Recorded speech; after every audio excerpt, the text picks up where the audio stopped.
Bismillah alhamdulillah.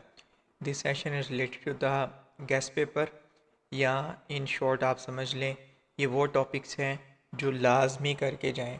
अगर आपको बिल्कुल भी आइडिया नहीं है कि कौन से केसेस पड़े हुए हैं वार्ड के अंदर या आप वाइवा के लिए प्रिपेयर कर रहे हैं तो ये एक लिस्ट है आपके सामने। इसमें टोटल 16 केसेस मेंशन किए हुए हैं, इनको लाजमी करके जाएं। ठीक है, आपको मैं एक एक करके डिक्टेट भी कर देता हूँ। इस लिस्ट में शामिल है एक्यूट कोरोनरी सिंड्रोम, ठीक है, सबसे पहले। देन है एरिथमियास, फिर शोक है। शोक की डिफरेंट टाइप्स, टोटल 5 टाइप्स हैं, वो सारी आपको पता होनी चाहिए। एक्यूट पल्मोनरी एडीमा या पल्मोनरी जितनी भी इश्यूज़ हैं ना जिसमें एक्यूट एक्सरबेशन ऑफ एस्थमा सीओपीडी, ये इसलिए इंपॉर्टेंट है क्योंकि इनकी एमरजेंसी मैनेजमेंट आपसे पूछी जाती है मोस्टली।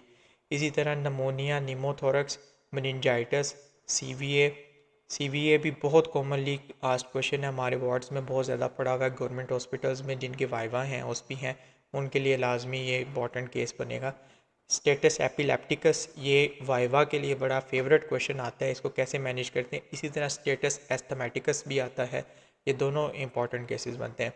अपर जीआई ब्लीड और लोअर जीआई ब्लीड ये दोनों आते हैं, लेकिन मेडिसिन में मोस्टली अपर जीआई ब्लीड आता होता है। डीके बड़ा कॉमन केस है, हमारे वार्ड्स में है, पीड्स में भी इंपॉर्टेंट है और मेडिसिन में भी। थायरोटॉक्सिकोसिस, हर तरह का थायराइड अवेलेबल है, हाइपर और हाइपोथायराइड दोनों आपको आने चाहिए। AKI CKD डिजीज़ ये भी हमारे वार्ड्स में बहुत ज़्यादा अवेलेबल हैं। पॉइजनिंग डिफरेंट तरह की जिसमें वीट पील, ऑर्गेनोफॉस्फेट, ओपियोइड, बेंजोडाइज़पीन, अल्कोहल पॉइजनिंग ये आती है, लेकिन मोस्टली ये वार्ड्स में कम ही पड़ी होती है। इसको आप इतना ज़्यादा फोकस ना भी करें तो इतना मसला नहीं है। इसके अलावा इसके अंदर आए हैं लीवर के इश्यूज़, जिसमें लीवर COPD बहुत CLD बहुत कॉमन है।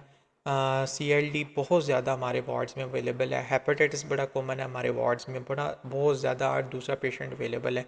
इसी तरह हमारे वार्ड के अंदर एक ट्रोमा तो चूँकि सर्जरी का केस है वो इसमें नहीं आएगा।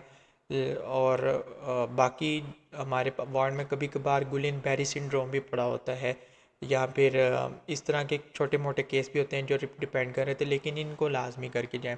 इसके अलावा एक स्टेशन आता है जिसमें BLS है आपका। BLS में मोस्टली स्टूडेंट्स जो है ना वो समझते हैं कि हमें आता है तो हम जाकर ऐसे ही बता देंगे तो पूरे मार्क्स मिल जाएंगे, लेकिन आपको पता होना चाहिए कि मार्क्स की डिस्ट्रीब्यूशन क्या है। बेशक आपको आता है, आपने पहले भी काफ़ी दफ़ा किया, लेकिन इस डिस्ट्रीब्यूशन को याद रखें और इनमें से कोई स्टेप आपका मिस नहीं होना चाहिए। You should state all this. सबसे पहले है सीन सेफ्टी, देन है शाउट, टैप एंड शाउट, ठीक है, देन है कॉल फॉर हेल्प, देन है check for breathing and pulse for 5 to 10 seconds, less than 10 seconds होना चाहिए, ये इंपॉर्टेंट पॉइंट है। देन एक्टिव एमरजेंसी रिस्पॉन्स है, कॉल फॉर AED। देन है हाई क्वालिटी CPR, ये भी अलग से वाइवा क्वेश्चन आता है कि हाई क्वालिटी CPR का मतलब क्या है।